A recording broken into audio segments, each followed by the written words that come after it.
এটা ছাড়া আমরা বাঁচব না, জানি। কল্পনা করুন, পৃথিবীর সব নদী, সব সাগর, সব জলাশয় এক রাতে শুষে নেওয়া হচ্ছে। কোনো হাইফাই মুভি নয়, এটা কোরআন ও হাদিসে বর্ণিত কিয়ামতের সবচেয়ে ভয়ঙ্কর আলামত, ইয়াজুজ ও মাজুজ।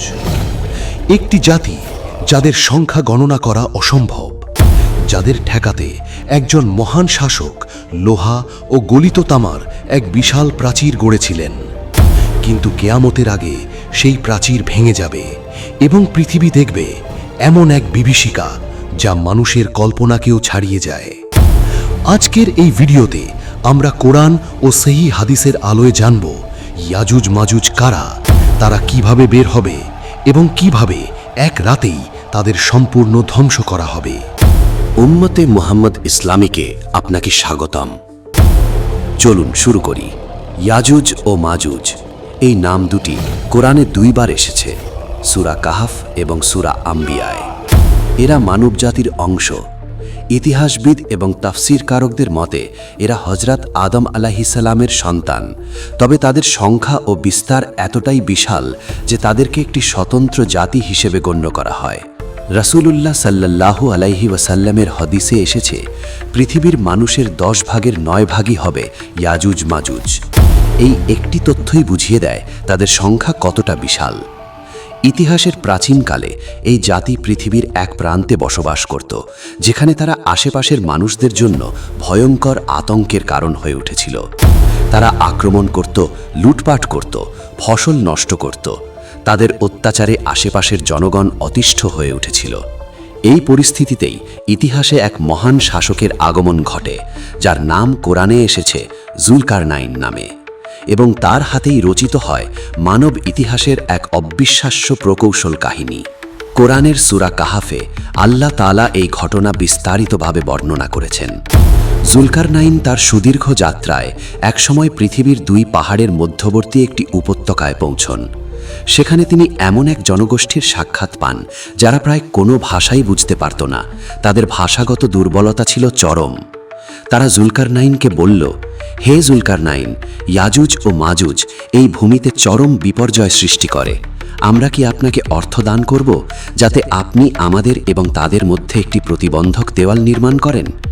কোরআনে আল্লাহ বলেন, তারা বলল, হে জুলকারনাইন, নিশ্চয়ই ইয়াজুজ ও মাজুজ এই দেশে বিপর্যয় সৃষ্টি করে। আমরা কি আপনার জন্য কর নির্ধারণ করে দেব, এই শর্তে যে আপনি আমাদের ও তাদের মধ্যে একটি প্রতিবন্ধক নির্মাণ করবেন? সূরা কাহাফ 94। জুলকারনাইন অর্থ নিতে অস্বীকার করলেন। তিনি বললেন, আমার রব আমাকে যা দিয়েছেন তা যথেষ্ট। তোমরা শুধু শ্রমশক্তি দাও, আমিই তৈরি করে দেব এই প্রতিবন্ধক। এই উত্তরেই বোঝা যায় জুলকারনাইনের চরিত্রের মহত্ব। তিনি ক্ষমতাবান হয়েও লোভী ছিলেন না। জুলকারনাইন কাজ শুরু করলেন। কোরআনে আল্লাহ বলেন, আমাকে লোহার পিণ্ড আনায়ন করো। অতঃপর যখন তিনি 2 পাহাড়ের মধ্যবর্তী স্থান সমান করে দিলেন, তিনি বললেন, হাঁপড় চালাও। অবশেষে যখন তিনি তা অগ্নিবৎ উত্তপ্ত করলেন, বললেন, আমার কাছে গলিত তামা আনয়ন করো, আমি এর ওপর ঢেলে দেব। সূরা কাহাফ 96।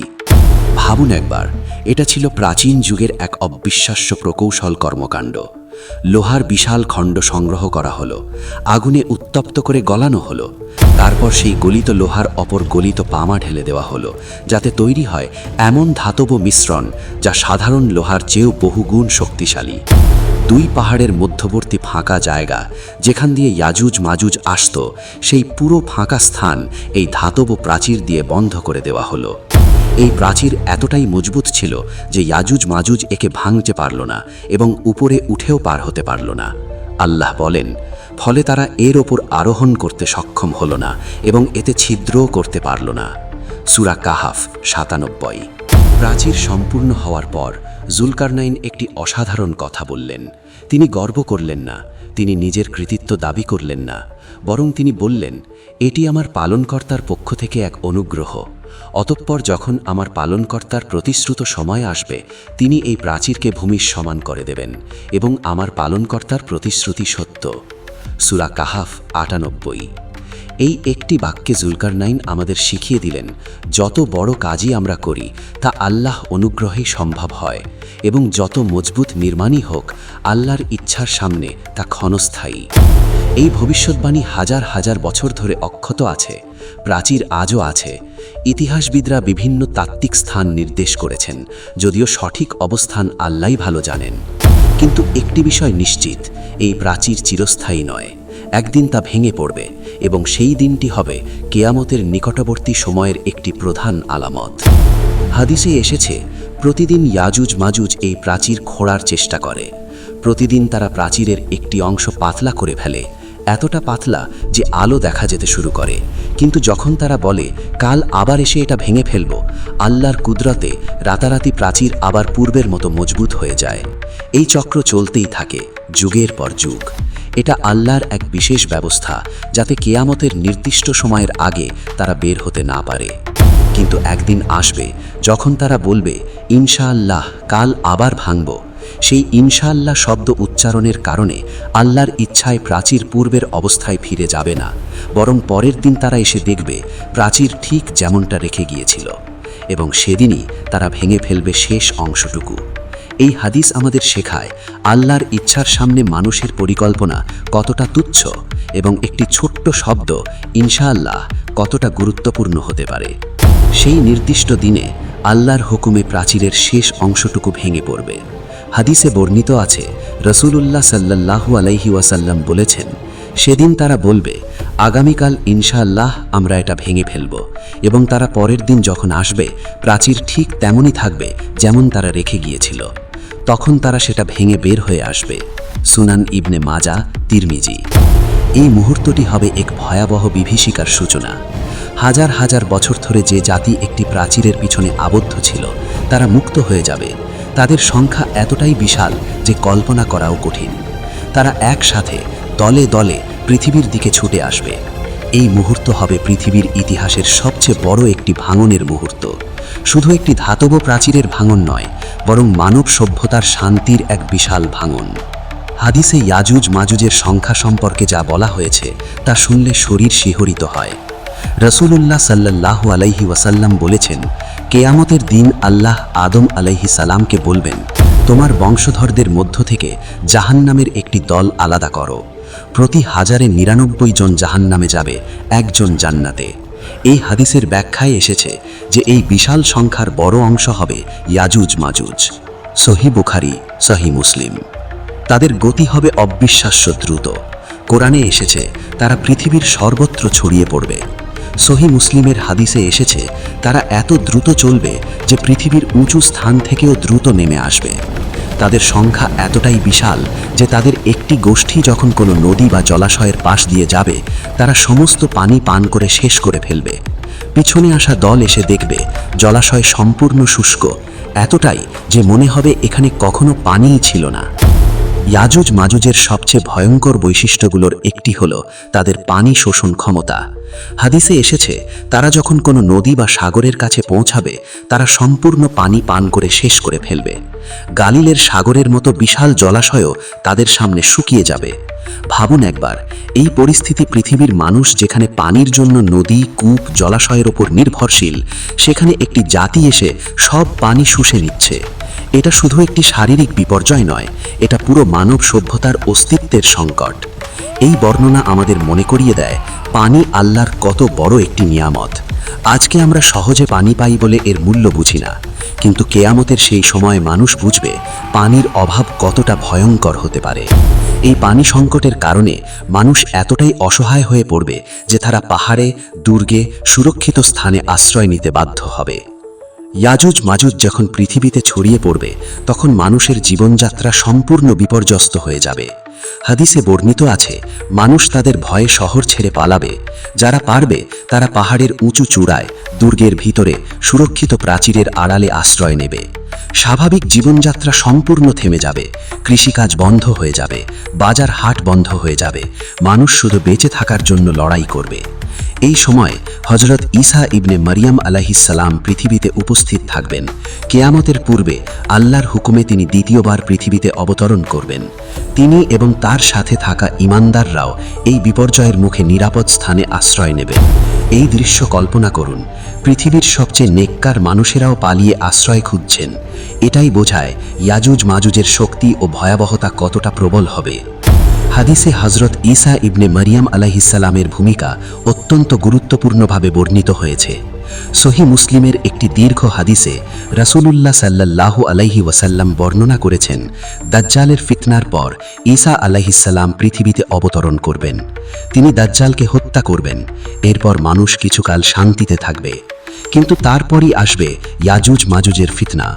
আল্লাহ ঈসা আলাইহিসসালামকে ওহির মাধ্যমে জানিয়ে দেবেন, আমি এমন এক বান্দাদের সৃষ্টি করেছি যাদের মোকাবেলা করার ক্ষমতা কারও নেই। তুমি আমার বান্দাদের নিয়ে তুর পাহাড়ে আশ্রয় নাও। ঈসা আলাইহিসসালাম ও তার সঙ্গী মুমিনরা তখন নিরাপদ স্থানে চলে যাবেন। এই নির্দেশ থেকে বোঝা যায় ইয়াজুজ মাজুজের শক্তি এতটাই বিশাল যে এমনকি একজন নবীকেও তাদের সাথে সরাসরি যুদ্ধে না গিয়ে আশ্রয় নিতে হবে। এ থেকে আমরা শিক্ষা পাই, কখনো কখনো প্রজ্ঞার সাথে নিরাপত্তা গ্রহণ করাই সঠিক সিদ্ধান্ত, বীরত্ব দেখানো নয়। পানি নেই, ফসল নেই, পশুপালন বিপর্যস্ত, মানুষ যে কোনো খাবারের জন্য মুখিয়ে থাকবে। সাধারণত যে অংশটুকু ফেলে দেওয়া হতো তাও তখন অমূল্য সম্পদ হয়ে উঠবে। এই বর্ণনা আমাদের দেখিয়ে দেয় আল্লাহর নিয়ামত কতটা সহজলভ্য মনে হয় আমাদের কাছে, কিন্তু বাস্তবে তা কতটা মূল্যবান। আজকে আমরা যে খাবার ফেলে দিই অনায়াসে, সেই খাবারের জন্য একদিন মানুষ প্রাণপণ লড়াই করবে। এই শিক্ষা আমাদের আজকের জীবনেও প্রযোজ্য। নিয়ামতের কৃতজ্ঞতা আদায় করা, অপচয় না করা এবং আল্লাহর দেওয়া প্রতিটি জিনিসকে মূল্য দেওয়া। এই চরম সংকটের মুহূর্তে হজরত ঈসা আলাইহিসসালাম এবং তার সঙ্গী মুমিনরা আল্লাহর কাছে দোয়া করবেন। তারা আল্লাহর কাছে আরজ করবেন, হে আল্লাহ, এই বিপর্যয় থেকে আমাদের রক্ষা করো, এই অত্যাচারী জাতির হাত থেকে পৃথিবীকে মুক্ত করো। এবং আল্লাহ তাদের দোয়া কবুল করবেন। এই মুহূর্তটি আমাদের শেখায়, যত বড় বিপদ আসুক, দোয়া করা বন্ধ করা যাবে না। নবী এবং তার সঙ্গীরাও যখন অসহায় হয়ে পড়েছিলেন, তখন তাদের একমাত্র অস্ত্র ছিল দোয়া, এবং আল্লাহ কখনো তার প্রিয় বান্দাদের দোয়া ফিরিয়ে দেন না। রাসূলুল্লাহ সাল্লাল্লাহু আলাইহি ওয়াসাল্লাম বলেছেন, দোয়া হলো মুমিনের সবচেয়ে বড় অস্ত্র। যে বিপদ মানুষের শক্তিতে দূর হয় না, তা দোয়ার মাধ্যমে দূর হয়। এই মুহূর্তেই আল্লাহ এমন এক ব্যবস্থা করবেন যা মানুষের কল্পনার বাইরে। আল্লাহ তাআলা মুমিনদের দোয়ার জবাবে এক অবিশ্বাস্য ব্যবস্থা করবেন। সহি মুসলিমের হাদিসে বর্ণিত আছে, আল্লাহ ইয়াজুজ মাজুজের ঘাড়ে একটি বিশেষ পোকা বা মহামারী সৃষ্টি করবেন। এই পোকা তাদের শরীরে আক্রমণ করবে এবং এক রাতের মধ্যেই পুরো ইয়াজুজ মাজুজ জাতি, যাদের সংখ্যা কল্পনাতীত, সম্পূর্ণরূপে মৃত্যুবরণ করবে। ভাবুন একবার, যে জাতিকে কোনো অস্ত্র, কোনো সেনাবাহিনী, কোনো প্রাচীর থামাতে পারেনি, সেই জাতিকে আল্লাহ একটি ক্ষুদ্র পোকার মাধ্যমে এক রাতেই শেষ করে দেবেন। এটাই আল্লাহর কুদরতের সবচেয়ে বড় শিক্ষা। যিনি বিশাল কিছু সৃষ্টি করতে পারেন, তিনি ক্ষুদ্রতম জিনিসের মাধ্যমেও সবচেয়ে বড় কিছু ধ্বংস করতে পারেন। আল্লাহর কাছে বড় আর ছোটর কোনো পার্থক্য নেই, তার হুকুমই সবকিছু নির্ধারণ করে। পরদিন সকালে যখন মুমিনরা বাইরে আসবেন, তারা যা দেখবেন তা হবে এক অভূতপূর্ব দৃশ্য। পৃথিবী জুড়ে ছড়িয়ে আছে ইয়াজুজ মাজুজের অসংখ্য মৃতদেহ। যতদূর চোখ যায় শুধু মৃতদেহের সারি। যে জাতি একদিন আগে পুরো পৃথিবীকে কাঁপিয়ে দিচ্ছিল, তারা আজ নিশ্চল, নিস্তব্ধ। হজরত ঈসা আলাইহিসসালাম এবং মুমিনরা আল্লাহর শুকর আদায় করবেন। দীর্ঘ ভয়াবহ সময়ের পর তারা স্বস্তি পাবেন। কিন্তু এত বিশাল সংখ্যক মৃতদেহের কারণে একটি নতুন সমস্যা তৈরি হবে। এত মৃতদেহ পরিষ্কার করা মানুষের পক্ষে অসম্ভব হয়ে উঠবে। দুর্গন্ধ, রোগ জীবাণু ছড়ানোর আশঙ্কা তৈরি হবে। কিন্তু আল্লাহ এই সমস্যার সমাধানও আগে থেকেই ব্যবস্থা করে রেখেছেন। হাদিসে বর্ণিত আছে, আল্লাহ বিশাল আকৃতির পাখি পাঠাবেন যারা উটের ঘাড়ের মতো শক্তিশালী হবে। এই পাখিরা ইয়াজুজ মাজুজের সমস্ত মৃতদেহ তুলে নিয়ে যাবে এবং যেখানে আল্লাহ চাইবেন সেখানে ফেলে দেবে। ভাবুন একবার, এই বিশাল কর্মযজ্ঞ মানুষের পক্ষে করা সম্পূর্ণ অসম্ভব ছিল। কোটি কোটি মৃতদেহ অপসারণ করা কোনো মানব সম্পদ দিয়ে সম্ভব নয়, কিন্তু আল্লাহ তার সৃষ্টির মাধ্যমেই এই অসাধ্য কাজ সহজ করে দেবেন। এই ঘটনা আমাদের শেখায়, আল্লাহ যখন কোনো সমস্যা সমাধান করেন, তিনি কেবল সমস্যাটি দূর করেন না, বরং তার পরিণতি থেকে উদ্ভূত প্রতিটি জটিলতারও সমাধান করে দেন। আল্লাহর পরিকল্পনা সব সময় সম্পূর্ণ, সব সময় নিখুঁত। মানুষ যখন আল্লাহর উপর সম্পূর্ণ ভরসা করে, আল্লাহ তার জন্য এমন পথ খুলে দেন যা কল্পনাও করা যায় না। মৃতদেহ অপসারণের পর আল্লাহ পৃথিবীকে সম্পূর্ণরূপে পরিশুদ্ধ করার ব্যবস্থা করবেন। হাদিসে এসেছে, আল্লাহ আকাশ থেকে প্রবল বৃষ্টি বর্ষণ করবেন। এই বৃষ্টি হবে এমন যা পৃথিবীর প্রতিটি ঘর, প্রতিটি স্থান ধুয়ে মুছে পরিষ্কার করে দেবে। এই বৃষ্টি শুধু শারীরিক পরিচ্ছন্নতার জন্য নয়, এটা হবে এক প্রতীকী শুদ্ধিকরণ। দীর্ঘ ভয়াবহ সময়ের পর পৃথিবী যেন নতুনভাবে জেগে উঠবে। ভূমি উর্বর হয়ে উঠবে, গাছপালা পুনরায় সবুজ হয়ে উঠবে, নদীনালা পুনরায় পানিতে ভরে যাবে, প্রকৃতি যেন নতুন জীবন পাবে। এই দৃশ্য আমাদের মনে করিয়ে দেয়, আল্লাহর শাস্তির পরে আল্লাহর রহমতও আসে, ধ্বংসের পরে পুনর্গঠন আসে, অন্ধকারের পরে আলো আসে। এটাই আল্লাহর চিরন্তন নিয়ম। প্রতিটি কঠিন সময়ের পরে স্বস্তির সময় আসবেই।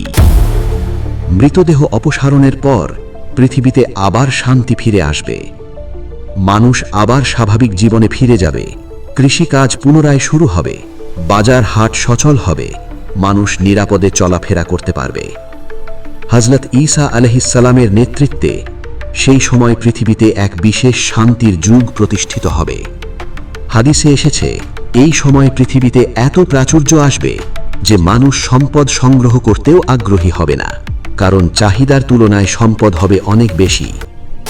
এই পরিবর্তন আমাদের দেখায়, আল্লাহর পরিকল্পনার মধ্যে সব সময় একটি সুন্দর সমাপ্তি থাকে। যত ভয়াবহ পরীক্ষাই আসুক, আল্লাহর ইচ্ছায় তারপরে আসে প্রশান্তি ও সমৃদ্ধি। এটাই উম্মতের জন্য আশার বার্তা। কিয়ামতের আগের প্রতিটি ভয়ঙ্কর আলামত সাময়িক, চূড়ান্ত পরিণতি আল্লাহর ন্যায় বিচার ও রহমতের মধ্য দিয়েই আসবে। ইয়াজুজ মাজুজের এই ঘটনা শুধু একটি ভবিষ্যৎ ঘটনার বর্ণনা নয়, এর গভীর আধ্যাত্মিক তাৎপর্য রয়েছে। প্রথমত, এটি আমাদের শেখায় আল্লাহর ক্ষমতার সীমাহীনতা। একটি জাতিকে যুগ যুগ ধরে আবদ্ধ রাখা, তাদের নির্দিষ্ট সময়ে মুক্তি দেওয়া এবং তাদের এক রাতে নিঃশেষ করে দেওয়া, সবকিছুই আল্লাহর পরিপূর্ণ নিয়ন্ত্রণের প্রমাণ। দ্বিতীয়ত, এটি দেখায় মানুষের পরিকল্পনা ও কর্মের সীমাবদ্ধতা। জুলকারনাইনের মতো শক্তিশালী শাসকও জানতেন তার তৈরি প্রাচীর চিরস্থায়ী নয়। তৃতীয়ত, এটি প্রমাণ করে দোয়ার শক্তি। মুমিনদের দোয়ার জবাবে আল্লাহ এমন সমাধান দিয়েছেন যা কোনো মানুষ কল্পনাও করেনি। এই ঘটনা আমাদের ঈমানকে নতুনভাবে দৃঢ় করার একটি মাধ্যম। ইয়াজুজ মাজুজের এই ঘটনা থেকে আমরা কি শিখতে পারি? প্রথম শিক্ষা, কিয়ামতের আলামতগুলো সত্য। আমাদের উচিত এগুলো বিশ্বাস করা এবং নিজেদের আমলনামা প্রস্তুত রাখা। দ্বিতীয় শিক্ষা, আল্লাহর শক্তির সামনে পৃথিবীর সবচেয়ে বড় শক্তিও তুচ্ছ। আমাদের অহংকার করার কোনো কারণ নেই। তৃতীয় শিক্ষা, বিপদের মুহূর্তে দোয়া ছেড়ে দেওয়া উচিত নয়। হযরত ঈসা আলাইহিসসালাম এবং মুমিনরাও দোয়ার মাধ্যমেই সমাধান পেয়েছিলেন। চতুর্থ শিক্ষা, নেয়ামতের কৃতজ্ঞতা আদায় করা। পানি, খাদ্য যা আমরা সহজলভ্য মনে করি, তা কতটা মূল্যবান এই ঘটনা আমাদের শেখায়। পঞ্চম শিক্ষা, প্রতিটি কঠিন সময়ের পরে আল্লাহর রহমত আসে। হতাশ হওয়া উচিত নয়। আজকে আমরা জানলাম কিয়ামতের অন্যতম ভয়ঙ্কর আলামত, ইয়াজুজ মাজুজের সম্পূর্ণ ঘটনা। একটি জাতি যাদের লোহার প্রাচীর দিয়ে আটকানো হয়েছিল, যারা একদিন মুক্ত হবে, যারা পৃথিবীতে ভয়াবহ বিপর্যয় সৃষ্টি করবে এবং যাদের আল্লাহ এক রাতের মধ্যেই সম্পূর্ণ নিঃশেষ করে দেবেন। এই ঘটনা আমাদের মনে করিয়ে দেয় কিয়ামত আসছে, এর আলামতগুলো একে একে প্রকাশিত হচ্ছে, আমাদের প্রস্তুত থাকতে হবে। আমরা কি জানি আমাদের আমলনামা কেমন আছে? আমরা কি জানি আল্লাহর সামনে দাঁড়ানোর জন্য আমরা প্রস্তুত? এই ভিডিও যদি আপনার ঈমানে নতুন উদ্বেগ ও সচেতনতা জাগিয়ে থাকে, তাহলে আজ থেকেই নিজের আমল বাড়ান, তওবা করুন এবং আল্লাহর কাছে ফিরে যান। হে আল্লাহ, আমাদের ঈমানকে দৃঢ় করো, কিয়ামতের প্রতিটি আলামতের প্রতি আমাদের বিশ্বাস মজবুত করো এবং আমাদের হুসনুল খাতিমা দান করো। আমিন। এই ছিল ইয়াজুজ মাজুজের সেই ভয়ঙ্কর ও অলৌকিক ঘটনার সম্পূর্ণ বিবরণ, কোরআন ও সহি হাদিসের আলোয়। যদি এই ভিডিও আপনার ঈমানকে নতুনভাবে জাগিয়ে থাকে, তাহলে এক্ষুনি উম্মতে মুহাম্মদ ইসলামিক সাবস্ক্রাইব করুন